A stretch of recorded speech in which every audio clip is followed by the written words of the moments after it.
Hello everyone, সবাই কেমন আছেন? তো আজকে আমি রান্না করব চীনাই হাঁসের মাংস, যেটা আমি আগে রেডি করে রেখেছিলাম। তো এখন পেঁয়াজটা ভেজে নিচ্ছি, আমার মশলাটাও ভাজা হয়ে গেছে। এখন মাংসটা দিয়ে দেব। মাংসটা দিয়ে ভালো করে রেখে নেড়ে চেড়ে কষিয়ে নেব।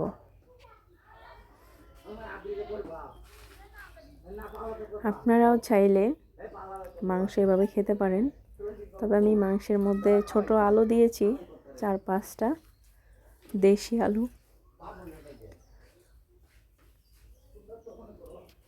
এখন ভালো করে নেড়ে চেড়ে ঢাকনা দিয়ে ঢেকে দেব।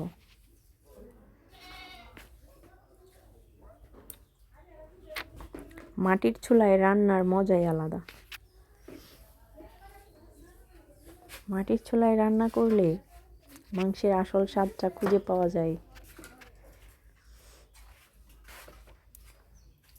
আপনার বাড়িতে যদি কোনো মাটির চুলা থাকে, মাংস অবশ্যই মাটির চুলায় রান্না করবেন, দেখবেন অনেক সুস্বাদু হবে।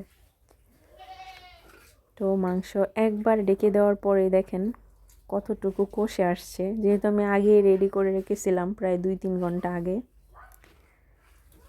এজন্যে অল্প সময়ের মধ্যে মাংসটা সিদ্ধ হয়ে যাবে। কালারই বলে দিচ্ছে।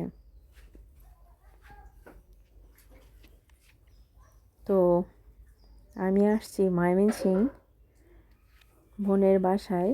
তো তারা গ্রামের বাড়িতে মাটির চুলায় বেশি রান্না করে, তো আমিও মাটির চুলায় বসিয়ে দিলাম।